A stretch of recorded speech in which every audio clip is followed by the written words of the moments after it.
Big Town. Extra, extra, hear all about the fatal chain. Tonight's Big Town story. Extra, extra.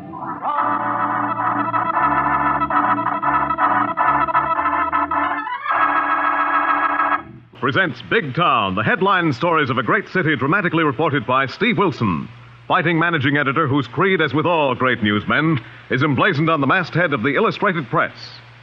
The power and the freedom of the press is a flaming sword, that it may be a faithful servant of all the people. Use it justly, hold it high, guard it well. Now to Big Town and Steve Wilson's headline story of The Fatal Chain. This is the ironic story of a piece of chain that linked the living to the dead.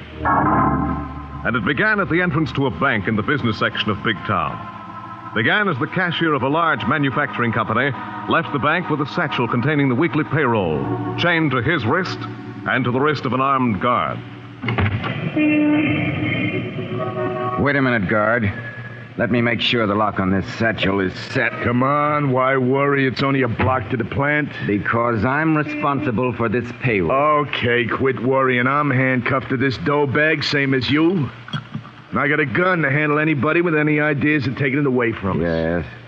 By the way, what happened to the regular man your agency always sends over to guard me in this payroll? Him, he's off today. He's sick. Come on, let's go. All right. This trip always makes me nervous. Step right up and watch this positively amazing demonstration of the wonder of this age.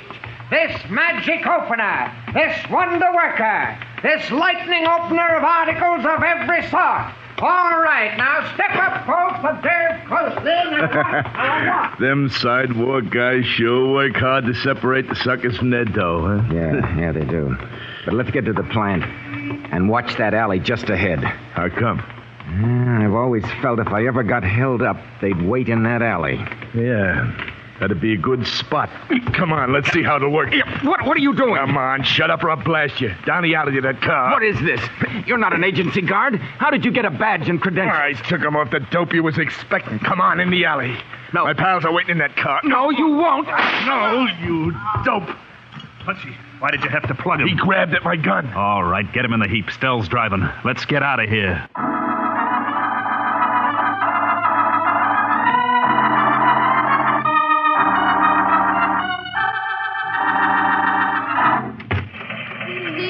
You got a minute? All waiting for you, Lala. Come in and close the door on those infernal teletypes. Ah, the inevitable sign of exasperation. What has not been done, which should have been done, as Harry the Hack would say. I've been talking to Callahan of Homicide. The mayor and the police commissioner have him on the grill over that payroll job this morning. Oh, poor Callahan. Overworked and understaffed, and they expect miracles in 8 hours. Did you get anything new at the bank, the factory, or at headquarters? No, nothing that leads anywhere, Steve.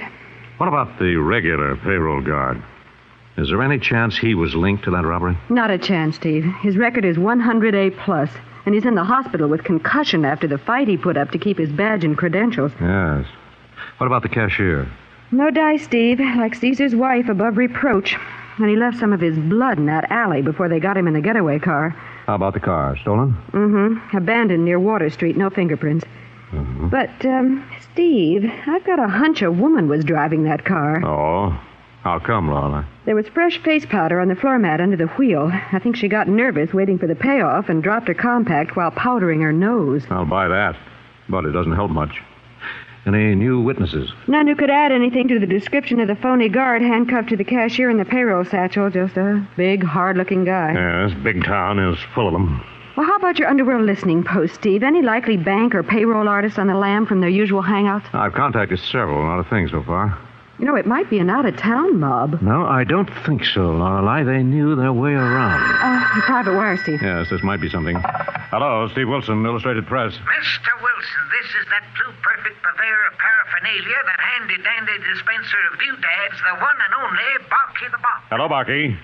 Haven't they run you in for selling those phony static eliminators? I've discontinued that line, Mr. Wilson. The maker of that little item was a fraud. After exhaustive tests, I found it inferior to my expectation, and, that of my customers. Well, what are you hawking now, Barky? Oh, a handy little dandy, Mr. Wilson. A magic can opener that'll open anything. I will even venture to say it would open a bank vault or a payroll satchel. Payroll satchel. Positively, Mr. Wilson. And I have a super deluxe model available only to you at a rock-bottom price in return for past favors. And if you'll hurry, it'll be available to you for the asking, absolutely free. Thanks. Where are you, Barky? In exactly 15 minutes, a quarter of an hour, I will have set up for business on the northwest corner of 5th and South. Now, hurry if you want one of my magic mystery openers with complete instruction inside the box. So hurry. Thanks, Barky. I'll pick it up in 15 minutes. You got a lead, Steve? Yes, Lorelei, get your alleged hat. We're going to buy a magic can opener that may break this case.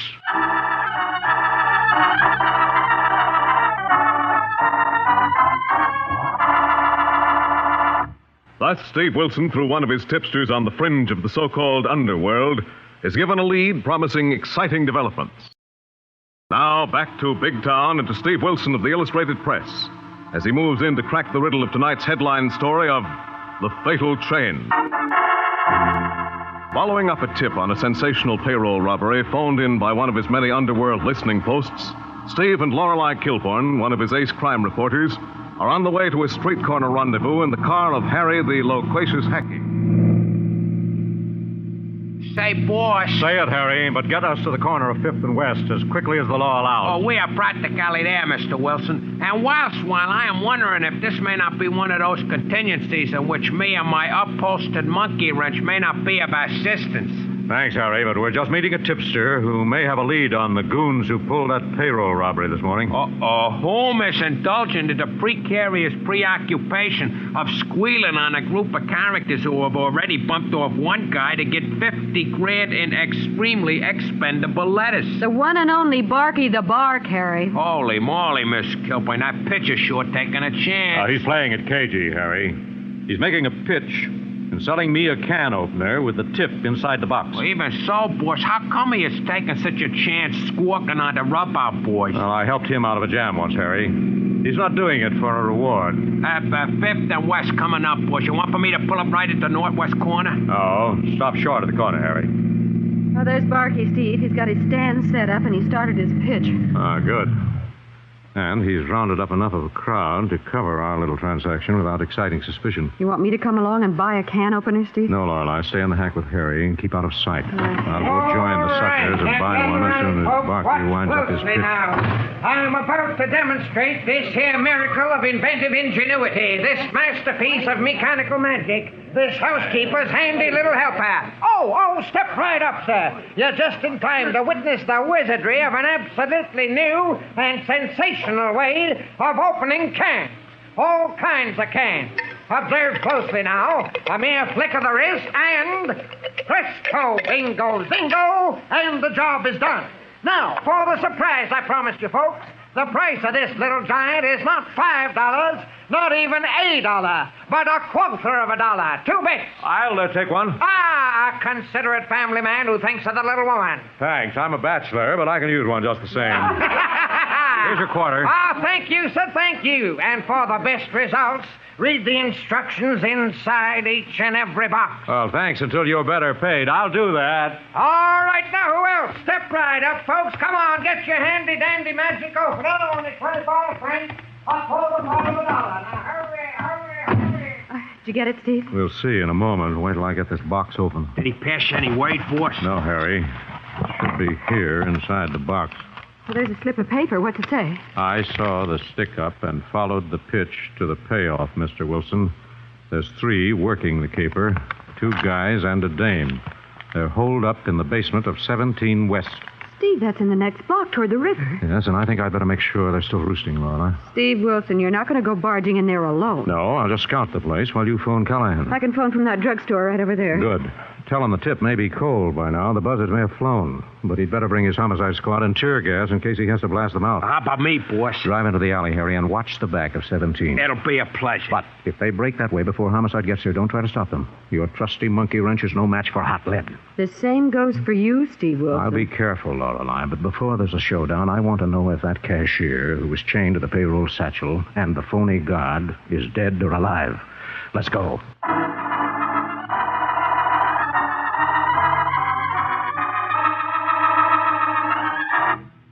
Come on, Rick. Never mind cutting open that satchel and get at that dough. Find something to get me loose from this dope. You're the dope for plugging him. Well, he grabbed my gun. Why didn't you just slug him? Now you've mixed me and Stella up in a murder if the guy dies. Can't we get a doc for him, Rick? All I could do was stop the bleeding. He looks almost dead. Yeah, so get something to cut this chain. I ain't gonna like being chained to no dead guy. Get this cuff over my wrist to get this chain cut, do you hear? Shut up. Hey! Now get hold, you big slob. Is it your fault letting him throw the key to the cuffs away? Oh, that dope you cased this caper. You ought to find out this guy never had no key to the cuffs on him. You'd have figured that if you'd been as smart as you think you are. You'd had a chisel or a hacksaw ready here in this crummy joint. All right, so I missed a bet. So you missed a bet. Shut up and quit blowing your top. Rick, we gotta do something about this cashier guy. He ain't hardly breathing and I can't feel no pulse. He looks dead. Never mind him. But Rick, if he dies, they'll be after us for murder. You said there wouldn't be any gun stuff. I wouldn't have drove the car if I'd known there was going to be any killing. Cut it out, Stell. You were in for whatever had to be done, and you're going to be in for whatever's got to be done from here on. You've got to sure if that guy dies, they'll never lay off. They ain't going to lay off no matter what happens. So we got to get set to travel tonight, and I mean far and fast. We won't get no place with me chained to a dead guy. Get something. Get me loose from this guy. Shut up, Punchy. That's what we're going to do. Stell, get out of here. Go find a hardware store and buy a hacksaw. What if I'm spotted, picked up? Nobody saw you. Nobody's got a description of you. Now get going. All right, Rick. But see if you can't do something for that guy. I ain't never been mixed up in no murder. Well, you're mixed up now, baby, and listen careful before you get out of here. Let go, Rick. You're hurting my arm. That's just a sample, baby. You try taking a powder on us, and I'll find you and wring your pretty neck. Now get out of here. Get a hacksaw and get back here, but quick.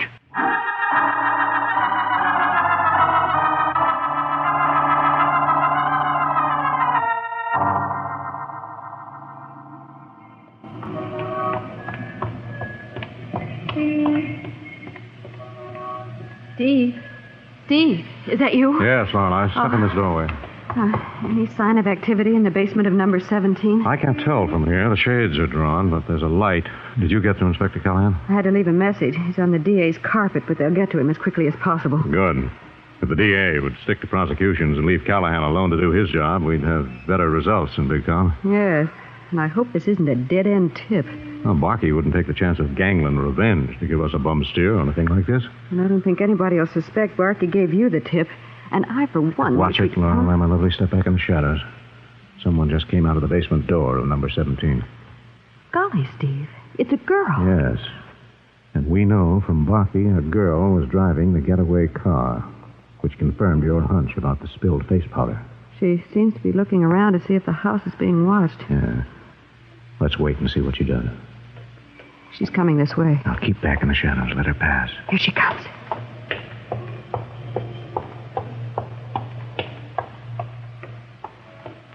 Golly, you could almost have reached out and grabbed her. Why didn't you, Steve? Well, it might have upset the apple cart and given the others a chance to get away before Callahan gets here, Lorelei. But what about that girl? She's heading for the avenue. Follow her, Lorelei. See where she goes and what she does. Okay, Steve, are you going to wait here for Callahan? Oh, this looks like the rats may be getting ready to scatter. I'm going to get into that building and find out what's happened to the cashier before homicide closes in. Please don't go in there alone, Steve. It's too risky. There's at least two of them, maybe more, armed. Be careful, my lovely. Well, at least find Harry and go in the back way. No, now, don't worry. I'll get Harry if I need him. Now, get going. The girl is almost to the corner, Lorelei. Don't lose her. She may be the key to this whole deadly setup. Now, on your way.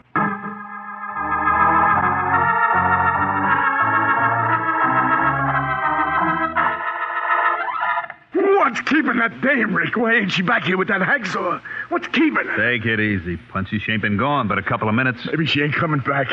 She's scared of being mixed in a murder. Rick, maybe she ain't coming back. She'll come back because she knows I'll find her and slit her throat with this shiv. If she don't. Put away that knife, Rick. What's the big idea? Relax, Punchy. Just going to slash his satchel open and get a look at the dough while we're waiting. Well, lay off. That dough will keep and we can divvy it up. If you got to do something, find a hammer and chisel and cut this chain. That guy's dead. It's giving me the willies being chained to a dead guy. Unwind, will you, Punchy? What's the diff if he's dead? It makes plenty of diff to me. Stay in the chair, Punchy. Hey. You ain't going anywhere. Even if I was to let you couldn't go nowhere unless you carried that stiff with you. I got a picture of you getting out of town carrying a dead guy. How would you make it? Take a bus? Save the gags, Rick. It ain't funny. And I'm getting a sneaking notion that you don't care if I ever get loose from this guy or not. What's giving you that notion, Punchy? You ain't half tried to get me loose. Well, that's a tough chain, Punchy. I can't cut it with this knife. Of course, if you're in a real hurry to get loose, I could maybe get that cuff off your wrist, but you might not have any hand to speak of. Cut it out, Rick. Lay off. Quit needling me.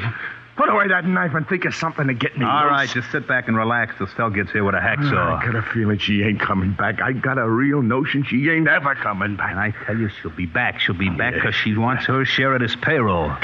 Here, have a butt and relax while I slice this satchel open and see how much we got to split. Nah, I'd rather have a drink. Well, there ain't no drink. Here.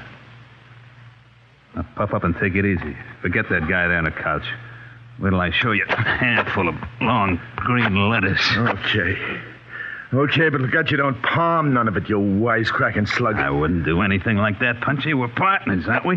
Made a deal, an even split 3 ways. Of course, Stell ain't earned her share, and we could settle with her for less. A lot less. Don't get that kind of idea with me, Rick. You're the one that's got the idea, Punchy. I wouldn't have thought of it. Now that you put the notion in my head, it don't sound so bad. It doesn't. Hey, Punchy, look at the dough. Packs of nice, fresh dough right out of the mint.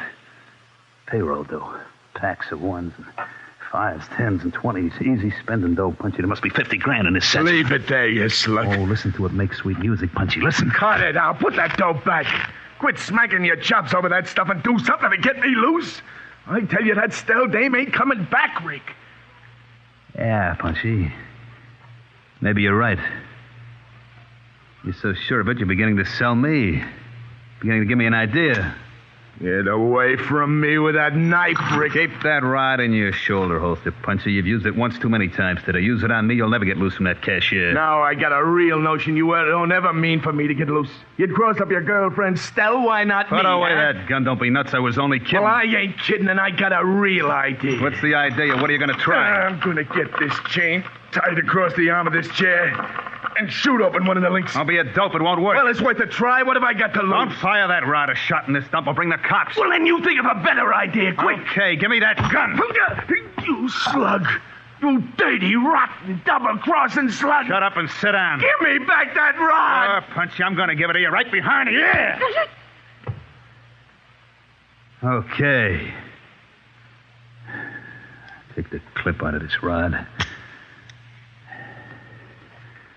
Now sit there and sleep that off a while. Get something to stuff that dough in and get out of here. Ought to be something in this dump. Stop it, that you? No, and thanks for leaving this gun on the table. Oh, yeah? You're welcome to that rod, big boy. Stay right where you are. I don't carry a gun of my own, and I'd hate to have to use this one, even on you. Don't let it cut your sleep, Sap. That rod's as empty as a stumblebump's pocket. Go ahead and pull the trigger. Yes, so I see. You removed the magazine clip. Yeah. I got it right here in my pocket. I also got a knife. So let's have some conversation out of you. What's the grip? Who are you, plainclothes flat? No, just a newspaper man who tries to help the police trap rats like you. And your slumbering pal over there in the chair. Ah, nosy, huh? After a story for your lousy paper. Well, they'll get a story when they find you carved up in this joint. You're pretty sure of that knife of yours, aren't you? Yeah. It's quicker and quieter than a gun. And I'm going to let you have a taste of it. All right. Let's see how good you are with that knife. Plenty good. How will you have it? Come and get it.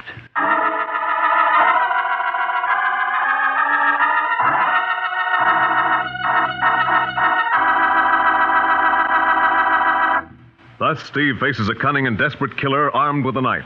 In a moment, we'll come to the exciting climax of tonight's story.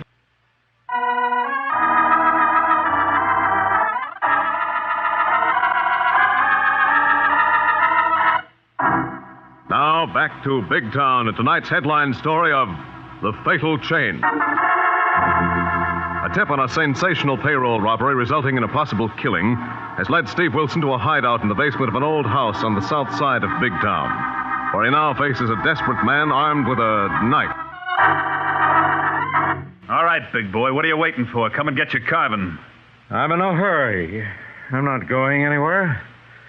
In fact, I'll be perfectly satisfied to keep you here in this rat-hole hideout with your unconscious pal and your victim. What are you pulling, fella? What's the idea of stripping off your coat? I'm going to use this coat to keep you from using that knife on me. Yeah? Yes. And to take that knife away from you if you make a break for that door in the hall. Don't worry, pal. I'm not breaking for anywhere without the dough in that payroll satchel. Oh, yes. You've paid quite a price for that money, haven't you? You've shot a man. You've double-crossed your partner and sent your woman accomplice out into the streets where she'll be picked up by the police. How'd you know there was a dame in this caper? The streets of Big Town have 1,000 eyes. And as many tongues. And your whole play was a stupid long shot that'll get you the chair for that cashier over there on the couch. If he's dead. Never mind that dopey cashier, and I don't care about the dame. I'm hauling out of here with that dough, and you and that coat wrapped around your arm ain't gonna stop me. All right. Come on, get your lesson. Wait a minute, boss. Leave me in on this, Lieutenant. Keep back, Harry. I think I know how to handle knife slingers. Yeah, let's see if you do. Yes. Now drop that knife. Open your fingers and drop that knife on the floor, or I'll have to break your arm. Drop it. Okay, he's up. Beautiful, boss. Positively lovely, but watch him. He looks like a slippery slug. Hold still, you rat. You're all washed up. Not yet, pal. Pardon me, boss. Wow, what do you know? I hardly clunked him. He wasn't nearly as tough as he thought he was. They really are, Harry. Without a gun and a knife in their hands. But watch him while I see if there's anything we can do for that cashier there on the couch. Holy moly, he don't look like he is in very good shape. He isn't. But someone has made a crude attempt to bandage his wound. Maybe the dame who was driving a car. I wonder where she is. Well, she left here a few minutes ago. Lorelei's trailer. Hey, mister. Harry, this man is still alive. Get out of here and get a doctor. Phone for an ambulance. On a double, boss. But how about this big ape in a chair and a slug on the floor? They are only temporarily incapacitated. I think I can handle them until Callahan gets here. Get going, Harry. Okay, I'll leave my trusty monkey wrench here in case you should need it. And look out, that dame don't come back. I hope she does, Harry. The money. The payroll. Oh, take it easy, fella. They didn't get the payroll, but they got you, and you lost a lot of blood. I'm responsible for that money. They tricked me. They switched guards on me. We know that. It wasn't your fault. Now lie still and take it easy until we can get a doctor for you. Who are you? What's happened to those men and the girl who tried to help me? Well, I'm Steve Wilson of the Illustrated Press. Now, the police will be here in a few minutes, and an ambulance for you. So just lie still and take it easy. The girl. Be careful of the girl. She's gone to get something to cut the chain. I pretended I was unconscious. I listened to them. Don't worry. Just lie still. I'll take care of her if she comes back. I am back. Who are you, mister? Well, hello. I may be the person who can save you from the chair if you put down that toy revolver and use your head. So that dopey cashier ain't dead. No, thanks to you. So don't spoil your chances by using that gun. Don't give me that. I'm mixed up in this, but good. I'll get a big stretch no matter what happens. Perhaps not. If you'll drop that gun and turn state's evidence. Don't kid me. I'm going to get my share of that dough and with get this gun, you don't. Take her, Steve. I'll get the gun off the floor. That's nice going, Lorelei. I thought you'd be right behind her. Thanks. Hold still, miss.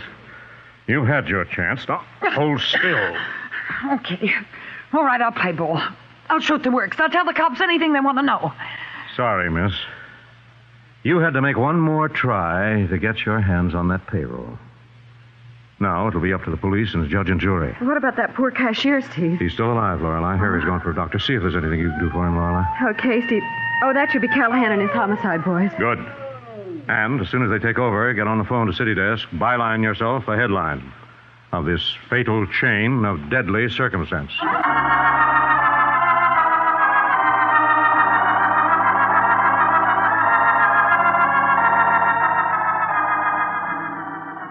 So ended with the arrest and conviction of the ruthless payroll bandits and their treacherous woman accomplice, and the fortunate recovery of their victim, another exciting adventure in the newspaper career of Steve Wilson and Lorelei of the Big Town Illustrated Press.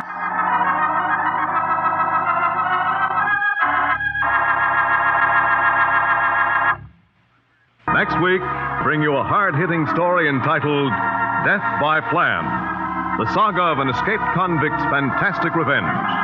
another exciting assignment in the newspaper career of fighting Steve Wilson of Big Town. Don't miss it. In tonight's dramatization, all names, times, and places are fictional, and any similarity to other names and places is purely coincidental. Big Town features Edward Pauley as Steve Wilson, Fran Carlin as Lorelei Kilborn, and was written and directed by Jerry McGill. And now, Big Town bids you good night until next Tuesday night, same time, same station, when you'll hear the newsboy calling. Extra, extra, hear all about it. The story of Steve Wilson and death by plan. Extra, extra.